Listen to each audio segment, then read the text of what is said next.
Akashvani presents Morning News.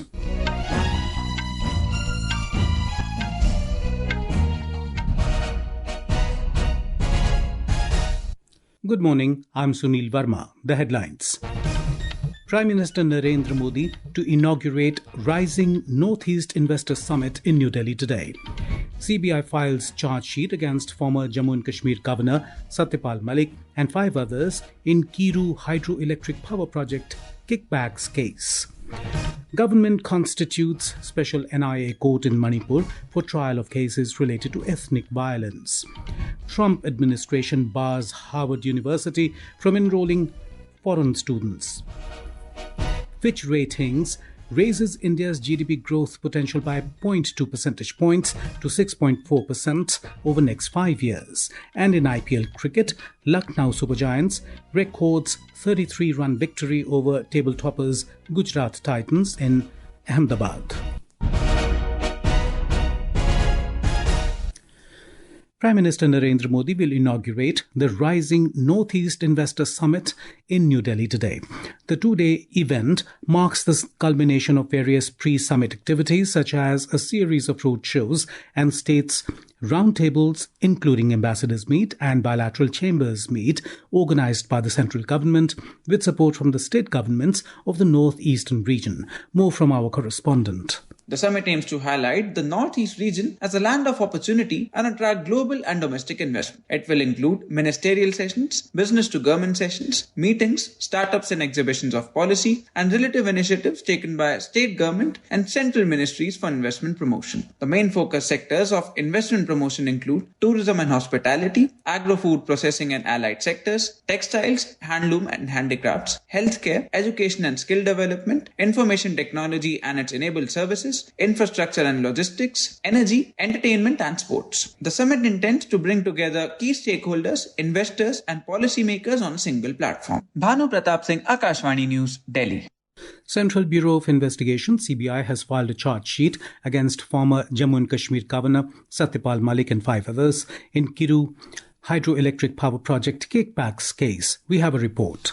In the year 2022, Jammu and Kashmir government requested a CBI investigation into the alleged corruption in the allotment of 2,200 crore rupees contract for civil works in Kiru hydroelectric power project. In year 2024, CBI carried out searches at 8 locations in Delhi and Jammu. Other persons against whom charge sheet has been filed include Naveen Kumar Chaudhary, the then chairman of Chenab Valley Power Projects, and other officials MS Babu, MK Mittal and Arun Kumar Mishra, besides construction firm Patel Engineering Limited. The FIR said an investigation had been conducted by the Jammu and Kashmir Anti-Corruption Bureau and the Power Department, and it was found that guidelines for e-tendering in the awarding of civil works in the project were not followed. Further, allegations of substandard work and failure to provide jobs to local youth have been made against the Hydel project. Aishwarya Rai Nigam, Akashvani News, Delhi. The government has constituted a special NIA court in Manipur for trial of cases related to ethnic violence. The Union Home Ministry, in consultation with Chief Justice of Manipur High Court, designated a sessions court in Churachandpur district as special NIA court for the trial of cases investigated by National Investigation Agency. The NIA has taken over 3 key cases related to ethnic violence that began on May the 3rd, 2023. These cases include the abduction and killing of 6 women and children in Jiribam, as well as other violent incidents. The third multi-party delegation, led by DMK MP Kanimuri Karunanidhi, which is a part of 7 delegations under India's aggressive global campaign to expose Pakistan-sponsored terrorism, arrived in Moscow today. Talking to media, Ms. Kanimuri Karunanidhi said, Russia has been a strategic partner and both countries have always worked together on diplomatic issues and trade. It becomes very important at this point to reach out to Russia when we have been facing terror attacks time and again. We've lost 26 lives in India. The government of India and the Prime Minister have decided that MPs from across the country, from different parties, have been sent to represent the India stand against terrorism. The Kanimori-led multi-party delegation will visit Spain, Greece, Slovenia and Latvia in the later phases of their visit. Meanwhile, the multi-party delegation led by JDU MP Sanjay Jha interacted with ambassadors and diplomats of Brazil, Australia, Colombia, Greece and South Korea in Tokyo, Japan. During the interaction, Mr. Jha said every terrorist activity in the world has some or the other link in Pakistan, which is now a new normal. He added that if anything happens to Indian citizens, India will hit back. Every terrorist activity in the world has some or other link in Pakistan. So this time, our Prime Minister has also said it's a new normal. If enough is enough, you cannot talk anymore now. If anything happens to our citizens, we will hit back. We will retaliate. Another high-level all-party delegation led by Shiva Sena MP Dr. Shrikant Shinde reached Abu Dhabi yesterday. During their visit, the delegation held a series of high-level meetings with UAE leadership and media officials to underscore India's firm zero-tolerance stance on terrorism. The remaining 3 delegations out of 7 will also be leaving in the coming days for different countries. As we celebrate the success of Operation Sindoor, the nation salutes the valor of the Indian soldiers. As a tribute to the armed forces, Akashvani News is presenting a special series. Today, we remember Paramveer Chakra awardee Flying Officer Nirmaljeet Singh Sekhon, who made the ultimate sacrifice while bravely defending Srinagar Air Base during the India-Pakistan War in 1971. Born in Ludhiana district of Punjab, Flying Officer Nirmaljeet Singh Sekhon was commissioned in the Indian Air Force in June 1967. On 14 December 1971, Srinagar airfield was attacked by a wave of 6 Pakistani Sabre jets. Flying Officer Nirmaljeet Singh Sekhon was on readiness duty at that time. Soon the enemy aircraft started hovering over the airfield. Attempting to take off with enemy aircraft overhead was inviting mortal danger, but Flying Officer Sekhon, unmindful of his safety, flew his net to engage the 2 attacking Sabres. In the air battle that ensued, he secured a direct hit on one Sabre and set another ablaze. At this juncture, 4 more Pakistani Sabres came on the scene and surrounded his aircraft. Flying Officer Sekhon chose to give a fight again. In the dogfight that ensued at treetop level, he held on against the enemy. Eventually, his aircraft was hit and he was martyred. He achieved his objective as the enemy aircraft fled without pressing home their intended attack on Srinagar town and airfield. Flying Officer Nirmaljeet Singh Sekhon was honored with Paramveer Chakra posthumously for supreme gallantry, flying skill and ultimate sacrifice. The nation salutes him. Anupam Mish, Akashvani News, Delhi. This is Akashvani giving you the news. For quick news updates round the clock, follow us on our X handle at AIR News Alerts. And for details of stories and more, log on to our website www.newsonair.gov.in and download News on AIR app. Railway Minister Ashwini Vaishnav will lay the foundation stone of wagon periodic overhauling facility to enhance the capacity of the Jamalpur Rail Workshop in Munger district of Bihar today. This project will cost approximately 79 crore rupees. Upon its completion, this facility will increase the capacity of the Jamalpur Workshop and its wagon maintenance capacity will reach 800 wagons. Global rating agency Fitch Ratings has raised India's GDP growth potential by 0.2 percentage points to 6.4% over the next 5 years. The move comes following a sharper rise in the country's labour force participation rates in recent years. Fitch highlighted that the revised estimate for India shows a stronger contribution from labour inputs, mainly total employment. At the same time, the global rating agency has scaled down China's growth projection by 0.3 percentage points to 4.3% from 4.6% earlier.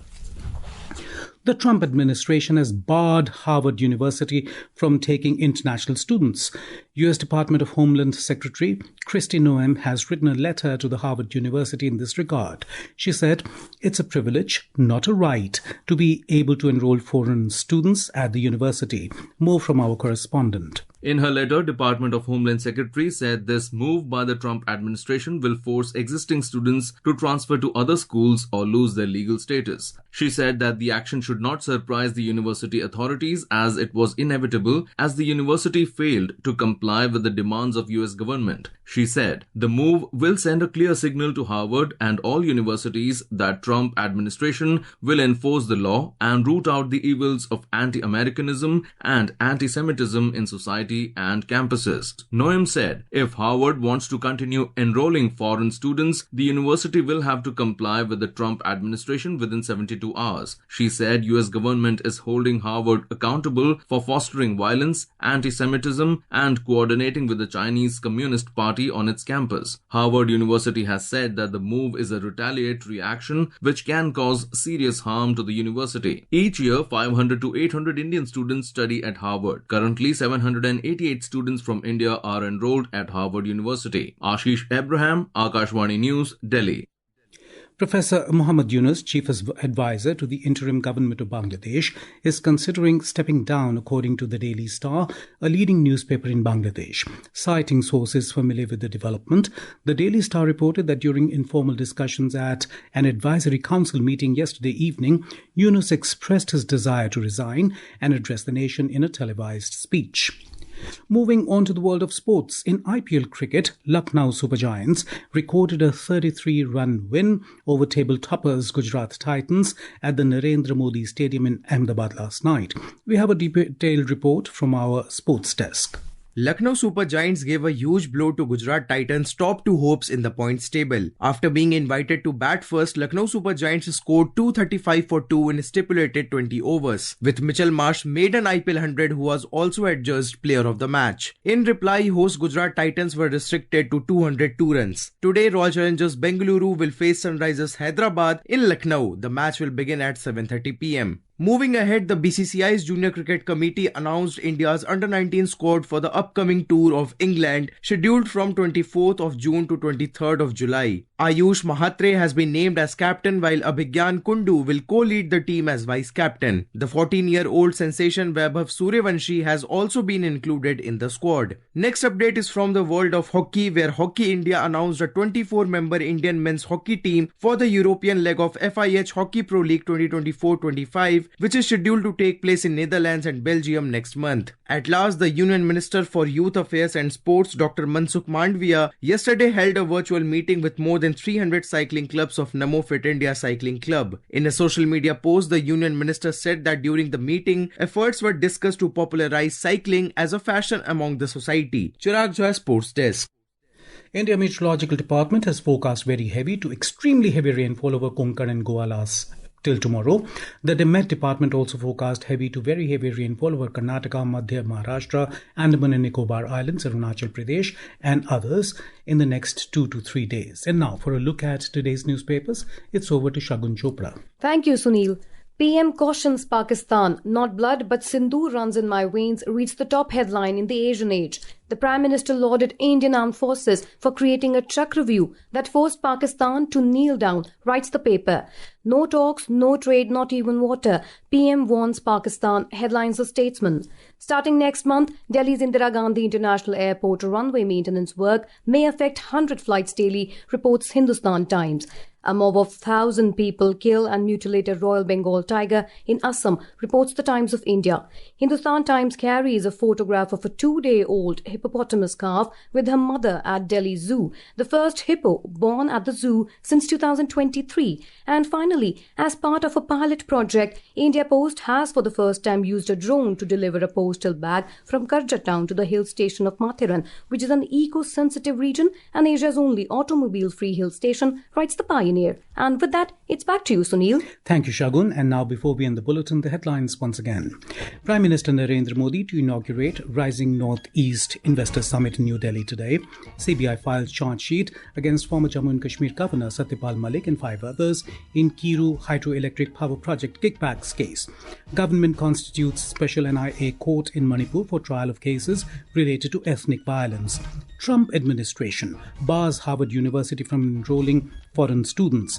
Fitch Ratings raises India's GDP growth potential by 0.2 percentage points to 6.4% over next 5 years. And in IPL cricket, Lucknow Super Giants records 33-run victory over table toppers Gujarat Titans in Ahmedabad. And with that, we end the morning news. Have a nice day.